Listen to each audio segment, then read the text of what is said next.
Parliament ఎన్నికలను ప్రతిష్టాత్మకంగా తీసుకున్న బీఆర్ఎస్ 6 స్థానాలపై మాత్రం స్పెషల్ గా ఫోకస్ పెట్టింది. గులాబీ పార్టీని వీడి జాతీయ పార్టీల నుంచి పోటీ చేస్తున్న నేతల నియోజకవర్గాలను బీఆర్ఎస్ టార్గెట్ చేస్తోంది. చేవెళ్ల నియోజకవర్గం నుంచి పోటీ చేస్తున్న రంజిత్ రెడ్డి బీఆర్ఎస్ సిట్టింగ్ ఎంపీగా ఉండి కాంగ్రెస్ లో చేరారు. ఈ ఎన్నికల్లో ఆయన హస్తం పార్టీ అభ్యర్థిగా పోటీ చేస్తున్నారు. ఈ సెగ్మెంట్ పై బీఆర్ఎస్ వర్కింగ్ ప్రెసిడెంట్ కేటీఆర్ ప్రత్యేకమైన దృష్టి పెట్టారు.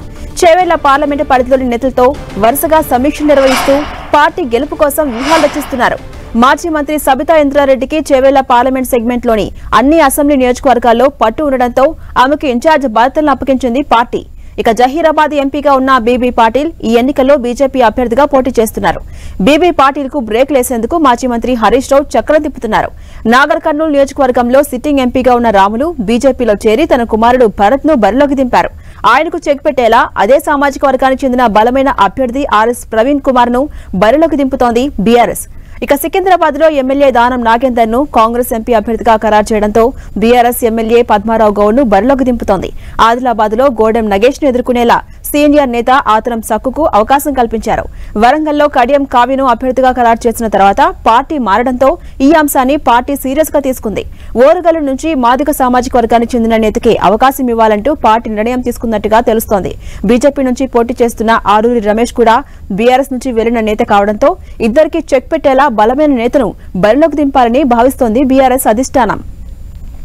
ఇక జిల్లాకు చెందిన నేతలతో పార్టీ అభిప్రాయ సేకరణ జరుపుతోంది. త్వరలో వరంగల్ అభ్యర్థిని పార్టీ అధికారికంగా ప్రకటించబోతోంది. ఇలా పార్టీ మారి ఇతర పార్టీల నుంచి పోటీ చేస్తున్న నేతలకు చెక్ పెట్టడంతో పాటు గౌరవప్రదమైన స్థానాలు దక్కించుకుంటేనే పార్టీ క్యాడర్లో జోష్ పెరుగుతుందని భావిస్తున్నారు గులాబీ నేతలు.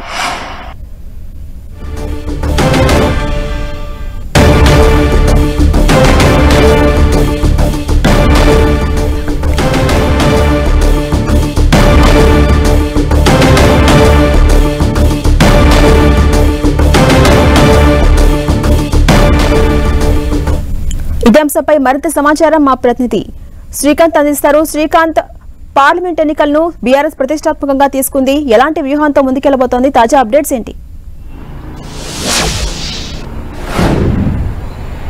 ఝాన్సీ రాణి, పార్లమెంట్ ఎన్నికలకు సంబంధించి బీఆర్ఎస్ ప్రత్యేకంగా వ్యూహాలు అమలు చేయాలని నిర్ణయం తీసుకుంది. ప్రధానంగా పార్టీ మారి అంటే బీఆర్ఎస్ పార్టీలో ఇప్పటి వరకు సిట్టింగ్ ఎంపీలుగా ఉండి ఇప్పుడు జాతీయ పార్టీలోకి అంటే బీజేపీ కాంగ్రెస్ పార్టీలోకి వెళ్లి పోటీ చేస్తున్న నియోజకవర్గాలపై ప్రత్యేకంగా దృష్టి సారించిందని చెప్పుకోవచ్చు. ఆ నియోజకవర్గాల్లో అంటే పార్టీ మారిన సిట్టింగ్ ఎంపీ అభ్యర్థులను ఖచ్చితంగా ఓడించి తిరిగి ఆ నియోజకవర్గాల్లో గులాబీ జెండా ఎగరవేయాలన్న లక్ష్యంగా పార్టీ అడుగులు వేస్తుందని చెప్పుకోవచ్చు. అందులో భాగంగా ప్రధానంగా చెవేళ్ల నియోజకవర్గాన్ని party working president KTR target చేశారని చెప్పుకోవచ్చు. హైదరాబాద్ కు ఆనుకొని ఉండడంతో ఈ నియోజకవర్గంపై పార్టీ ప్రత్యేకంగా దృష్టి పెట్టింది.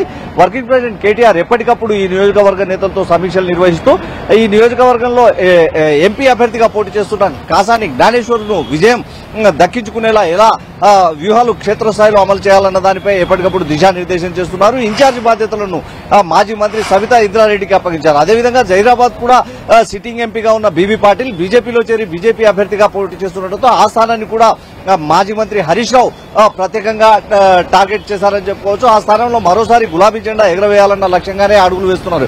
ఇలా 6 నియోజకవర్గాల్లో బీఆర్ఎస్ పార్టీకి చెందిన సిట్టింగ్ ఎంపీలు కీలక నేతలు జాతీయ పార్టీల నుంచి పోటీ చేస్తుండటంతో ఆ నియోజకవర్గాలను ప్రత్యేకంగా ఫోకస్ చేసిందని చెప్పుకోవచ్చు.